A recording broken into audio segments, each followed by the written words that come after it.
Now, many students are joining PG and DNB courses for anatomy, and there's a limited amount of information available for students what to prepare, how to prepare. So, I will be taking you along the course of some important points which will help you, which will aid you in preparing for your PG or DNB examinations. Though there is a bit of a difference between the two examinations, but on the whole, I have found that the knowledge, the study material you need to study is almost the same. So there might be certain differences, but apart from that, you have to remember that there are certain things which are important in both the aspects. And because of the paucity of information available, we will just be letting you know what to do and how to do.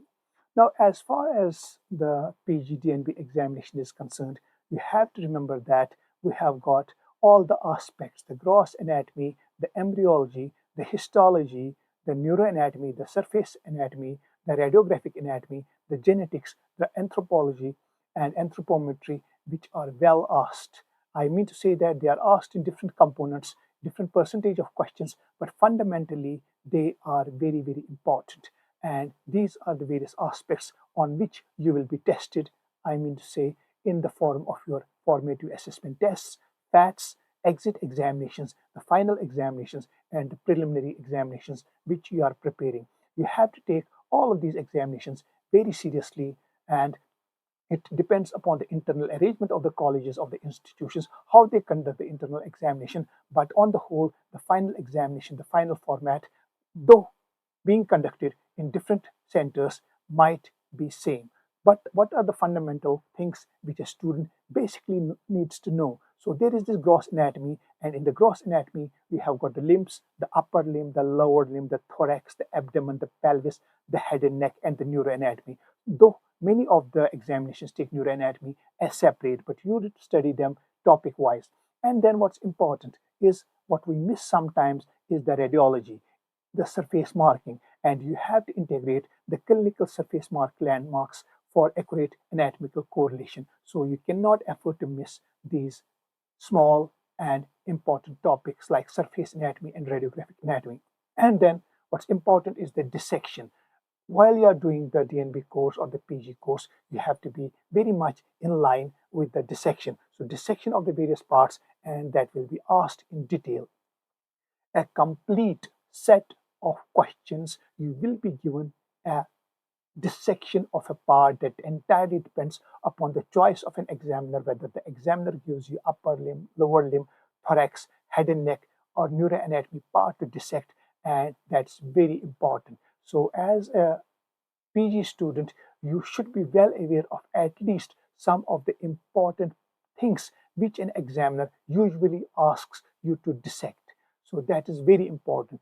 And you have to have the steps of dissection right from the beginning to the end. So it entirely is the discretion of the examiner who will ask you to dissect maybe inguinal canal, maybe popliteal fossa, or anything as easy as cubital fossa, or anything from the head and neck like the ciliary ganglion to expose it, to dissect it, or the dissection of the anterior abdominal wall and the rectus sheath. So these are, I mean to say, some of the things which are frequently on the examiner's mind, but you have to have comprehensive regional dissection skills.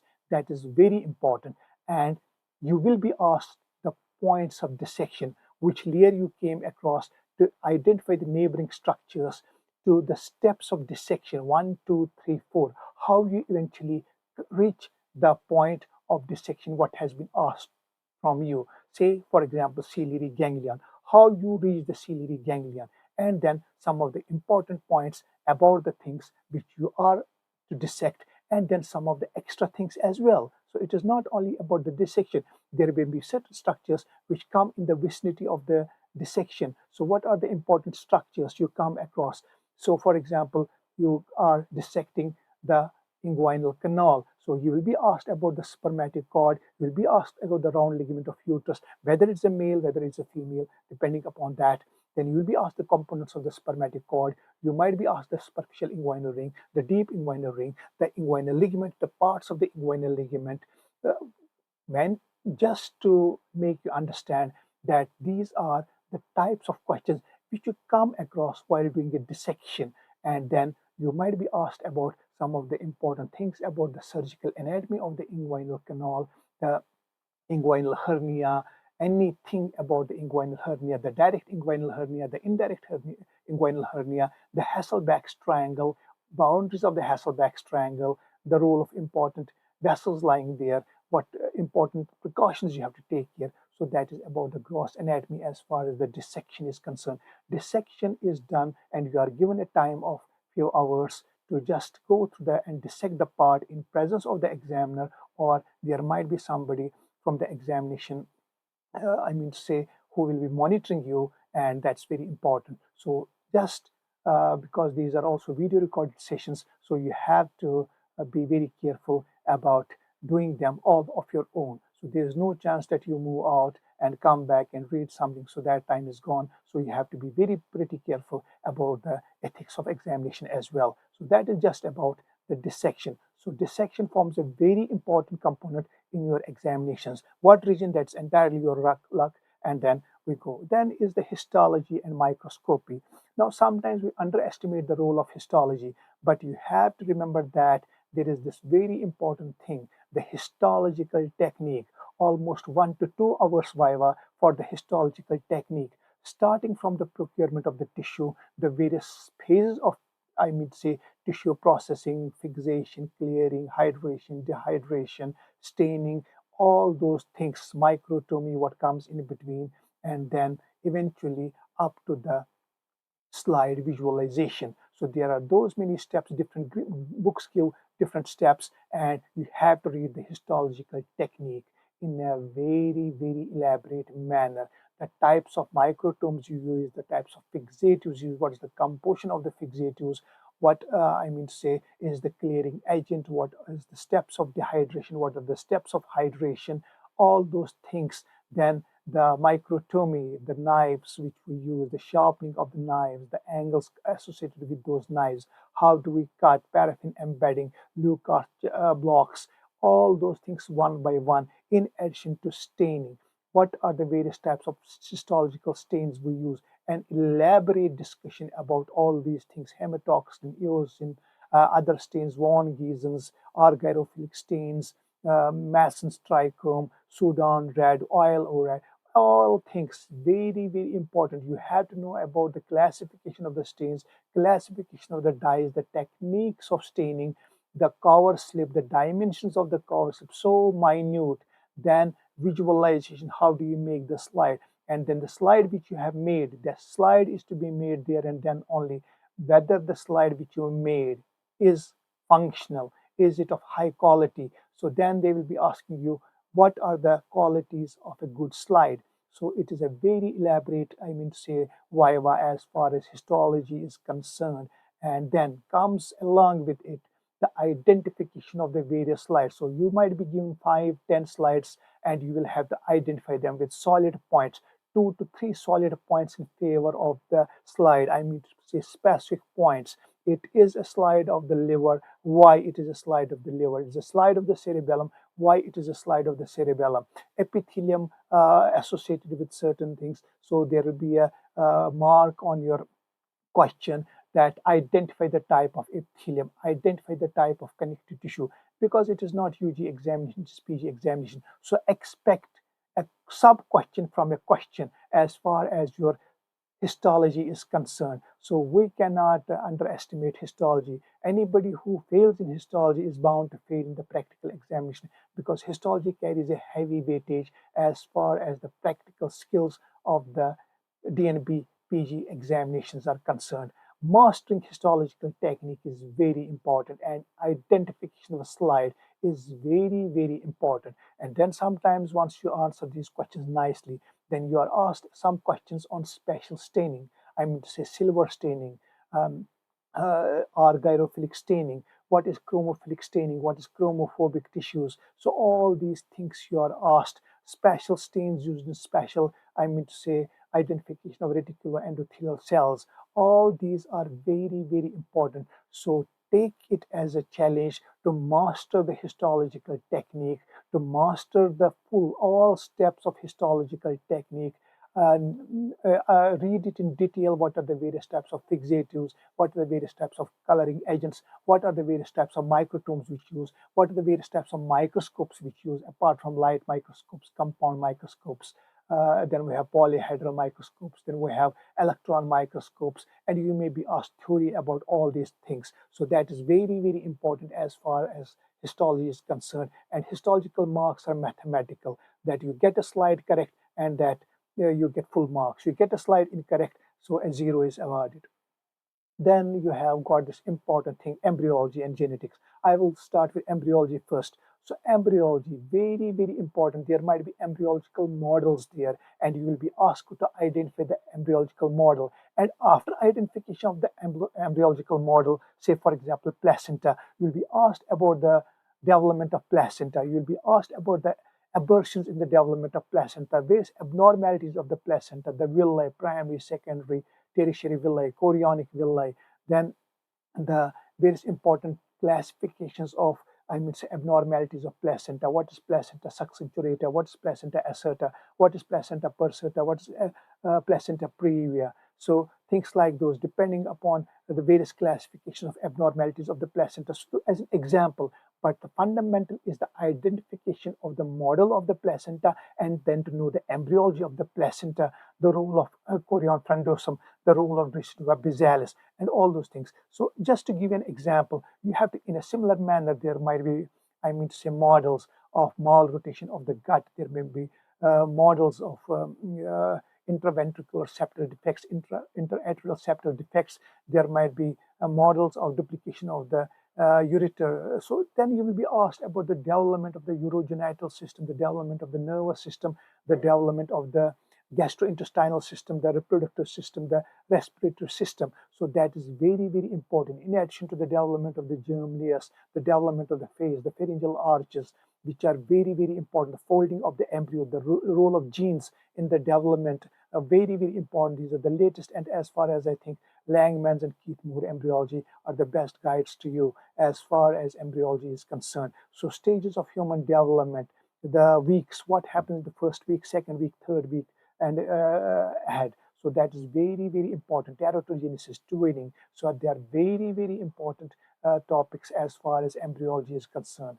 Now, as far as genetics is concerned, some of the students just tend to think that we can go away with genetics, but you will see that there will be quite a good quantum of questions from genetics, chromosomal disorders, trisomies, Downs, Edwards, Patus, chromosomal deletion syndromes, mutations, the basic definition of the gene, the genomic library, and the genetic transmission, the various, trans which occur as a result of genetic, then amniocentesis, then the role of genetic counseling. So many things in genetics, the molecular basis of certain diseases. So you have to go through the genetics as well, the classification of the chromosomes. They are very, very important topics, and you cannot undermine the significance of genetics as far as your questions are concerned, because in theory as well you get questions from genetics. Now, as far as radiological and surface anatomy are concerned, so we take radiological separate and surface anatomy separate. So as far as radiology is concerned, you will be asked about various techniques, the radiographs. You will be asked about the various procedures, fluoroscopic procedures. You will be asked about ultrasound. You will be asked about CT, MRI, PET scans, the dyes which we use. Then you will be asked about simple procedures which we may not be doing now that much, cholecystography, hysterosalpingography, so dye-based techniques. So what dyes we use, barium swallow, barium meal, barium enema, they are very important. And in addition to that, you will be giving a group of radiographs to identify the radiograph of the chest, the joints, the skull. So many questions come out of all these things. Then you will be asked something basics about fractures, dislocations, which are very, very important. So a whole range of questions in theory as well as practicals from radiology. Now, surface anatomy, there will be boards wherein you will have to mark the various important organs, say liver, say kidney from behind, Morrison's parallelogram, stomach, liver, spleen. In addition to that, thyroid, heart, lung, pleura, heart valves, Marking of these things is very, very important, and that is the traditional surface marking versus radiological, because sometimes you'll be asked to mark on the radiographs. So both the things you have to take into account, all these things. It depends upon the examiner, the ability of the examiner to question you. Very, very important. And in addition to that, once you have this radiographic examination, the ability of a student to identify simple structures. So you may be given a CT MRI of a brain to identify the ventricles, to identify the various, important structures, the lobes of the brain, the various regions of the brain, how to identify dura, how to identify the diploid, how to identify the outer diploid table, inner diploid table, the orbit. So many structures which come across. So simple identification of a sagittal section of a brain, identification of corpus callosum, identification of lateral ventricle, identification of fourth ventricle, identification of pons, cerebellum, medulla, all these things, spinal cord, vertebra, intervertebral discs, so much basics, and then going depending upon your ability to just answer the examiner, he can carry you ahead.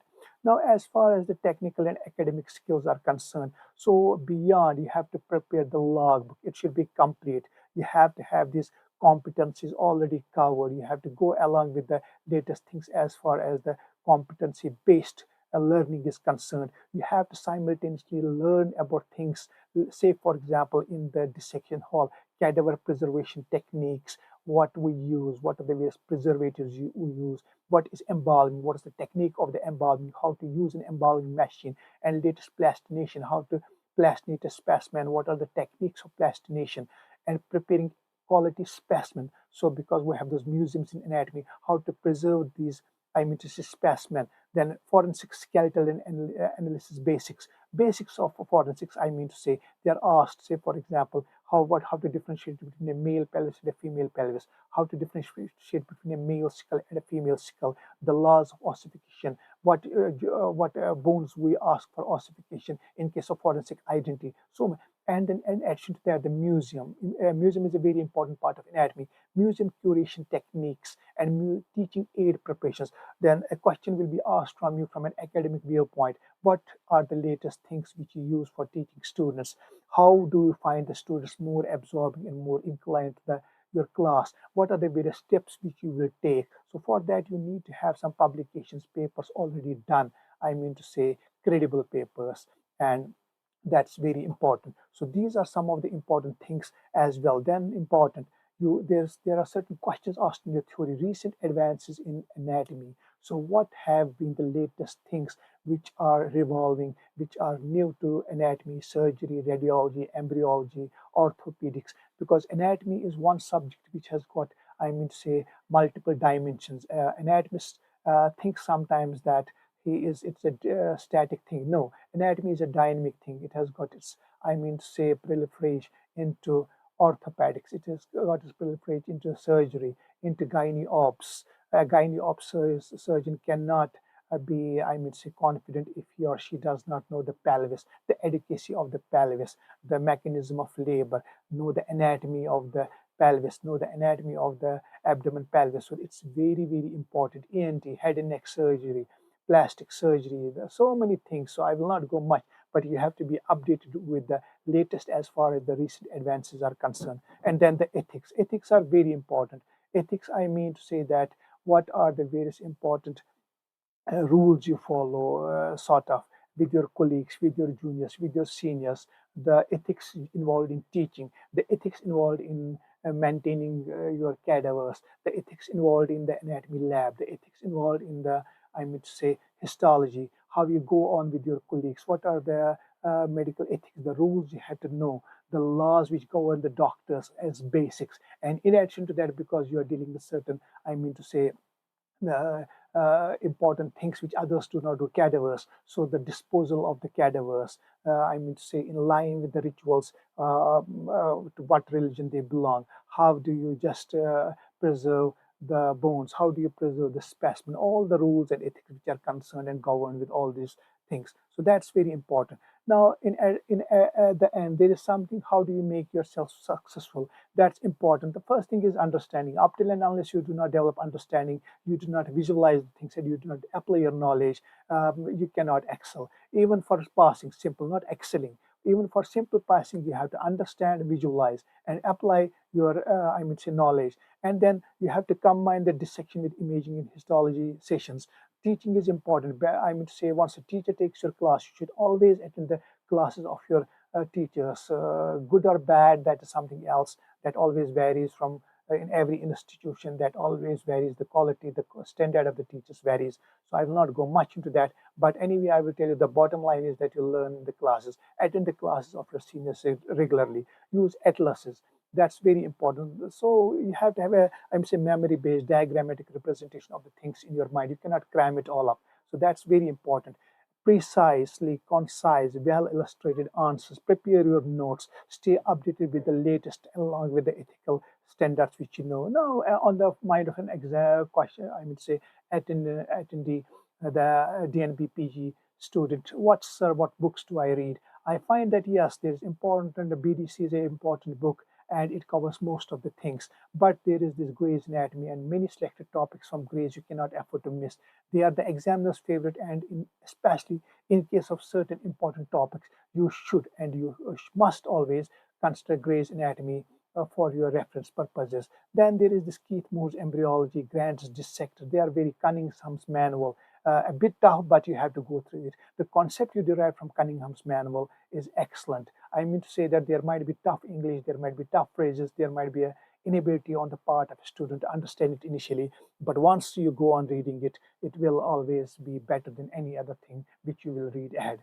Let me tell you with all, confidence and surety. Atlases you use, and then there is the book on anthropology, anthropometry, and there you have to take also into consideration histological technique. And at my time, I used to study Muzammil, and there is this very important Dr. Muzammil's histology, and in that there's a compact, histological technique, even like none other. If you find that, you can just go through that.